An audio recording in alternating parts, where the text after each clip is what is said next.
Hello student, स्वागत है आप सभी का एक न्यू वीडियो में। आज की वीडियो में मैं आप सबको बताने वाला हूं समास के बारे में। समास आपके पेपर के लिए काफी महत्वपूर्ण टॉपिक है, ठीक है ना। तो आप लोग वीडियो के अंत तक बने रहिएगा। आप लोग वीडियो के बाद ये पाएंगे कि आराम से समास को आप लोग पहचान पा रहे हैं, ठीक है ना। देखिए, सबसे पहले हम देखेंगे समास की परिभाषा, प्रकार देखेंगे और उसका हम लोग उदाहरण देखेंगे, ठीक है ना। चलिए देखते हैं। सबसे पहले देखते हैं परिभाषा कि समास किसे कहते हैं, एकदम आपका सरल भाषा में, ठीक है ना। ज्यादा कठिन भाषा में नहीं देखेंगे, एकदम सरल लैंग्वेज में देखेंगे कि समास का आपका जो परिभाषा होता है कैसे होता है। देखिए, समास वह शब्द है जो दो या अधिक शब्दों के मिलकर एक नया शब्द बन जाने से बनता है। मतलब समास क्या है, दो या दो से अधिक शब्दों से मिलकर बनने वाले शब्दों को क्या बोलते हैं, समास बोलते हैं। इसमें पुराने शब्दों का की जगह एक नया शब्द आ जाता है जिसकी अर्थ में दोनों शब्दों का योगदान होता है। मतलब जो समास बनेगा दो या दो से अधिक शब्दों से बनेगा, जो उसका अर्थ निकलेगा उसमें दोनों शब्दों का क्या होगा, योगदान होगा। ये नहीं कि केवल अकेले शब्दों का अर्थ निकलेगा, दोनों शब्दों को मिलाकर के अर्थ निकलेगा। अब देखिए, जो समास का आपका प्रकार होता है, कितने प्रकार का होता है। जो आपका समास का प्रकार है, समास के प्रमुख आपके 5 प्रकार होते हैं। कितने होते हैं, 5 प्रकार के आपके समास होते हैं। देखिए कौन कौन होते हैं। पहला आपका यहाँ दिया गया है, यहाँ पे तत्पुरुष समास। क्या दिया गया आपका, पहला दिया गया तत्पुरुष समास। देखिए तत्पुरुष समास क्या होता है, देखिए यहाँ दिया गया परिभाषा कि समास में पहले पद अर्थात दल में जो पहला शब्द आता है दूसरे पद का यानी कि क्वालिफायर यानी कि विशेषण होता है। यानी पहला शब्द दूसरे शब्द के संबंध में आता है। कहने का मतलब है कि जो तत्पुरुष समास होगा इसमें दो शब्द आएंगे और पहला जो आपका पहला पद होगा दूसरे पद की क्या बताएगा, विशेषता बताएगा, यानी कि विशेषण होगा। देखिए कैसे, यहाँ दिया गया, देखिए आपका यहाँ पे सबसे पहले यहाँ देख लीजिएगा, यहाँ दिया गया आपका रचना सूत्र। रचना सूत्र में क्या है देखिएगा, यानी कि फर्स्ट वर्ड यानी कि पहला शब्द प्लस सेकेंड वर्ड यानी कि दूसरा शब्द बराबर आपका तत्पुरुष होगा। कैसे, देखिए यहाँ पे उदाहरण आपका दिया गया, कैसे दिया गया यहाँ समझेंगे। यहाँ आपका दिया गया है राजपुत्र। राजपुत्र यानी कि राजा का पुत्र। देखिए जो पहला है वह क्या कर रहा है, दूसरे की क्या कर रहा है, आपका विशेषता बता रहा है, यानी कि राजा का पुत्र राजपुत्र। आगे देखिए लिखा गया है देवालय, यानी कि देव का आलय। किसका आलय, देव का आलय, देव प्लस आलय, देवालय।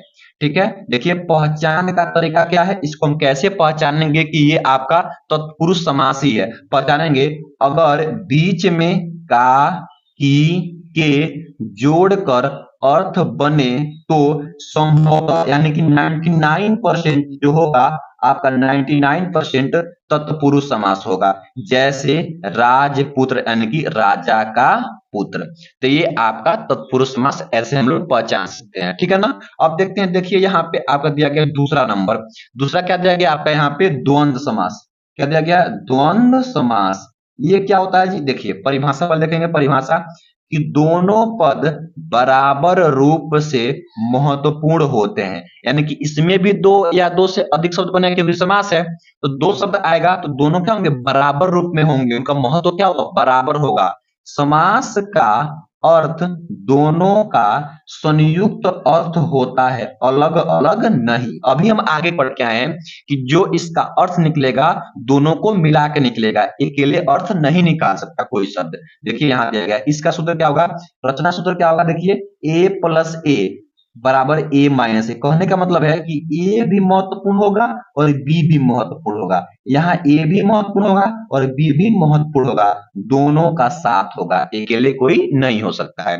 देखिएगा उदाहरण क्या होता है, उदाहरण होता है राम लक्ष्मण। तो देखिए यहाँ पे राम और लक्ष्मण, राम का भी महत्व है और लक्ष्मण का भी महत्व है। इसका मतलब दोनों क्या है, आपस में बराबर है। तो यह राम लक्ष्मण क्या हो जाएगा, आपका द्वंद्व समास हो जाएगा। आगे देखते हैं और इसका उदाहरण देखिए यहाँ पे। देखिए इसका उदाहरण एक दो और देखते हैं यहाँ पे। ये देखिए, ये आपका उदाहरण देखिए, लिखा गया क्या यहाँ पे पढ़िए, माता पिता। क्या लिखा गया आपका, माता पिता। देखिए माता और आपका पिता, तो माता का भी उतना ही योगदान है, उतना ही महत्व है, और पिता का भी उतना ही महत्व है, यानी कि दोनों जो शब्द हैं क्या है, बराबर है, बराबर महत्व वाले हैं। तो इसका मतलब क्या हुआ, ये द्वंद्व समास है। इसका आप देख लीजिए पहचान क्या होता है, पहचान देखिए, बीच में और आपको ढूंढना है, बीच में और लगाकर अर्थ बनता है, मतलब बीच में और लगाकर अर्थ बनता है, जैसे राम और लक्ष्मण, तो राम लक्ष्मण, ठीक है ना। तो आपका पहचान क्या होगा द्वंद्व समास का, कि बीच में और लगेगा, जैसे दुख सुख, दुख और सुख, भाई बहन, भाई और बहन, ऐसे करके, ठीक है ना। तो इस टाइप में आप लोग इसको आराम से पहचान सकते हैं। तो क्या होगा, द्वंद्व समास में पहचान क्या होगा, बीच में और लगा होगा, ठीक है ना। आगे देखते हैं, चलिए अब देखिए यहाँ पे, अब हम देखते हैं तीसरा नंबर। तीसरा क्या है आपका यहाँ पे, कर्मधारय। क्या है, कर्मधारय समास। तो कर्मधारय समास में क्या होता है जी, देखिए परिभाषा क्या है, कि जिस समस्त पद में पहला पद विशेषण, पहला पद क्या होगा, विशेषण, दूसरे पद यानी कि विशेष्य की विशेषता बताए, उसे कर्मधारय समास कहते हैं। कहने का मतलब ये है कि दो पद होगा, तो पहला पद क्या होगा, विशेषण होगा, और वह विशेषण दूसरे पद की विशेषता बताएगा, उसे क्या कहेंगे हम लोग, उसे कहेंगे कर्मधारय समास। अब आगे देखिए यहाँ पे, इसका जो आपका रचना होगा, यानी कि रचना सूत्र कैसे बनता है, देखिए यहाँ सूत्र क्या होता है, विशेषण प्लस नाम। पहला पद आपका विशेषण होगा, और दूसरा पद आपका क्या होगा, कोई एक नाम होगा, तो बनेगा क्या, कर्मधारय समास बन जाएगा। देखिए कैसे, यहाँ उदाहरण आपका दिया गया, क्या दिया गया, या देखिए चतुर, यहाँ देखिए चतुर युद्ध, यानी कि चतुर प्लस युद्ध।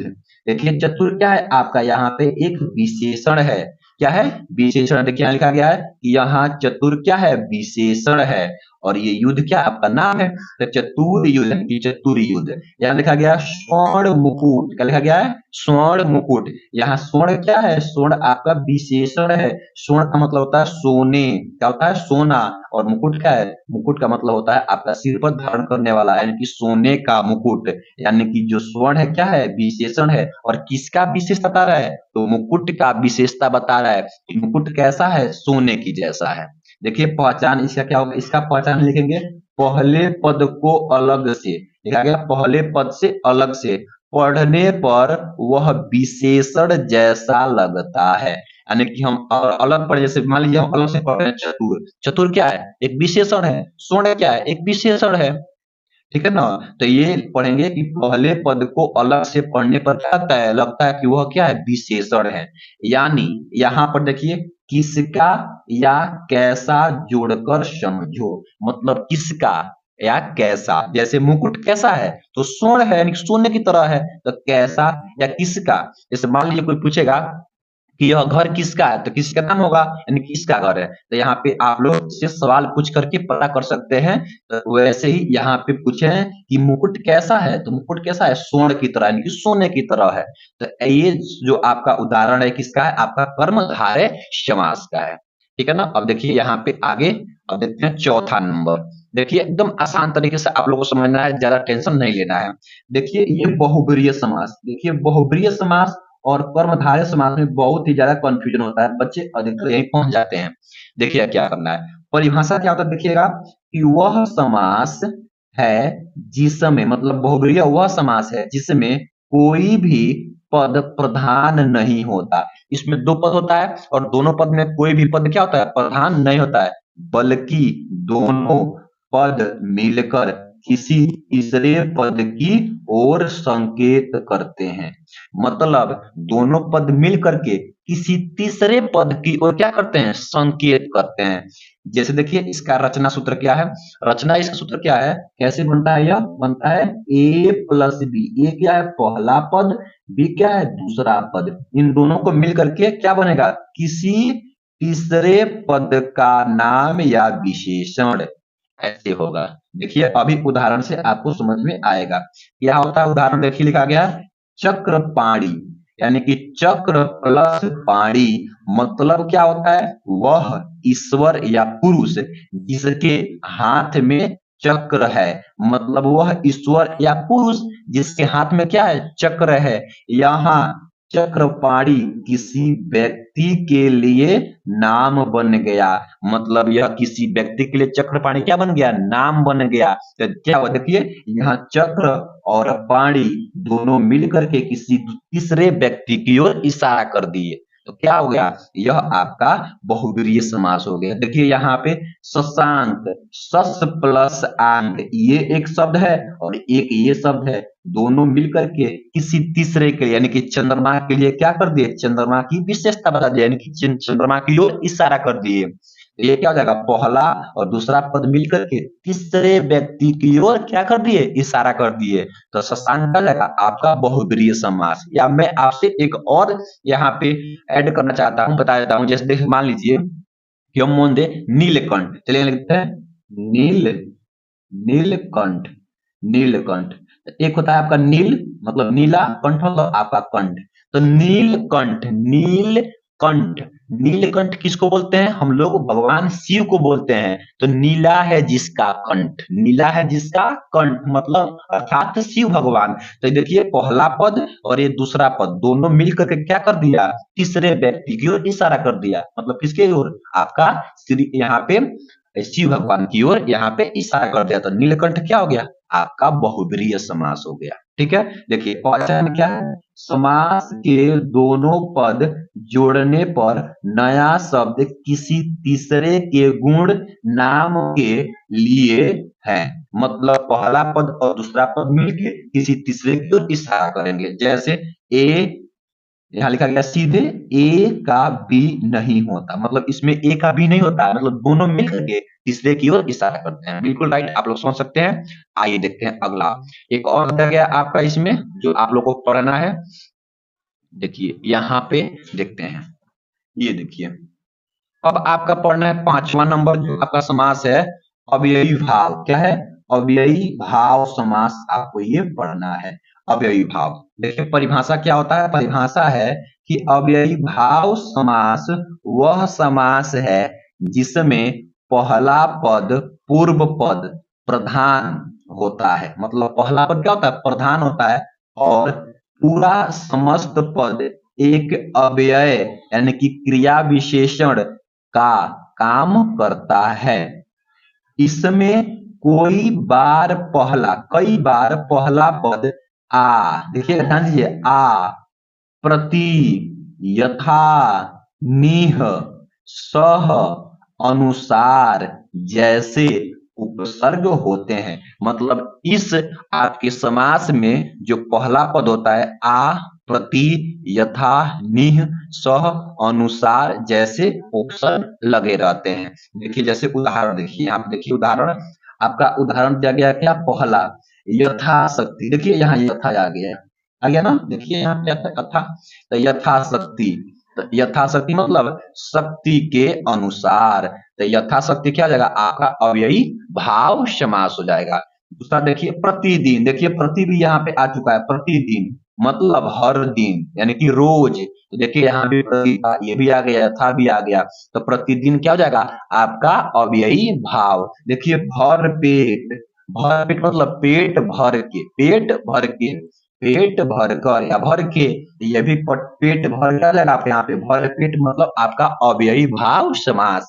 बेरहम, देखिए यहाँ पे बेरहम, बेरहम तो मतलब बिना रहम के, बिना रहम के, ये भी आपका क्या हो गया? अव्ययी भाव समास हो गया। ठीक है ना? अब देखिए यहाँ पर मैं आप सबकी एक बार में रिवीजन भी करा देता हूँ। देखिए चलिए आप लोग यहाँ पे एक बार आप लोग रिवीजन भी कर लीजिए। देखिए पहला क्या है यहाँ पे क्या बीच में का की के, बताइए बीच में का की के आएगा तो जोड़ करके कौन सा समास बनेगा? जोड़ करके अर्थ बनता है कौन सा समास में? आपका तत्पुरुष समास भी बनता है, तत्पुरुष समास में। ठीक है ना। आगे देखिए, क्या बीच में और आता है? बीच में जब और आता है तो कौन सा समास बनता है? आपका द्वंद, याद कीजिए, द्वंद समास, जैसे राम लक्ष्मण, भाई बहन, ऐसे करके, राधा कृष्ण, इस टाइप में। अब देखिए, क्या पहले शब्द से दूसरे का गुण बनता है? कैसे और किसका? अभी पढ़ के आए हैं क्या? कर्मधारय में। क्या बनता है? कर्मधारय में, जैसे यथाशक्ति था। ठीक है ना। आप देखिए चौथा नंबर, क्या मिलकर नया शब्द किसी तीसरे शब्द का नाम अथवा गुण बता रहा है कि कौन? बहुविधीय। बताया गया है कि दो या दो से अधिक पद मिलकर के तीसरे पद की ओर इशारा करेंगे तो क्या हो जाएगा? आपका बहुब्रीहि समास हो जाएगा।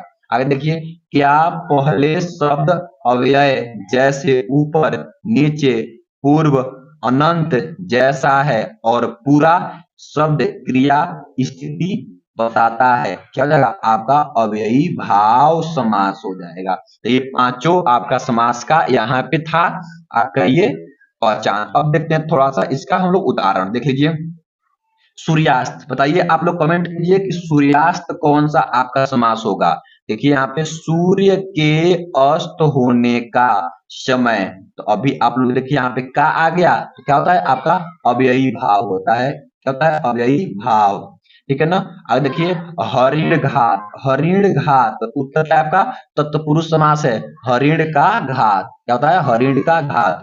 देखिए यहाँ पे आ गया राम सीता, राम और सीता, यानी कि राम और सीता कौन सा समास है? आपका ये द्वंद्व समास होगा। कौन सा समास होगा? द्वंद्व समास होगा। तो ऐसे आप लोग इसको याद रख सकते हैं। ठीक है ना। तो ऐसे आप लोग एक बार इसको बढ़िया से तैयार कर लीजिएगा बोर्ड पेपर में या कहीं भी आप लोग पढ़ते हैं तो समास का बहुत। ठीक है ना। आई होप, मैं आशा करता हूं कि आप लोग को यह वीडियो बहुत ही अच्छा लगा होगा। अगर वीडियो अच्छा लगा है तो वीडियो को आप लोग लाइक कर दीजिए और आप लोग चैनल पे पहली बार आए हैं तो चैनल को सब्सक्राइब कर लीजिए ताकि ऐसा वीडियो आप लोग को हमेशा मिलता रहे। Thank you for watching this video.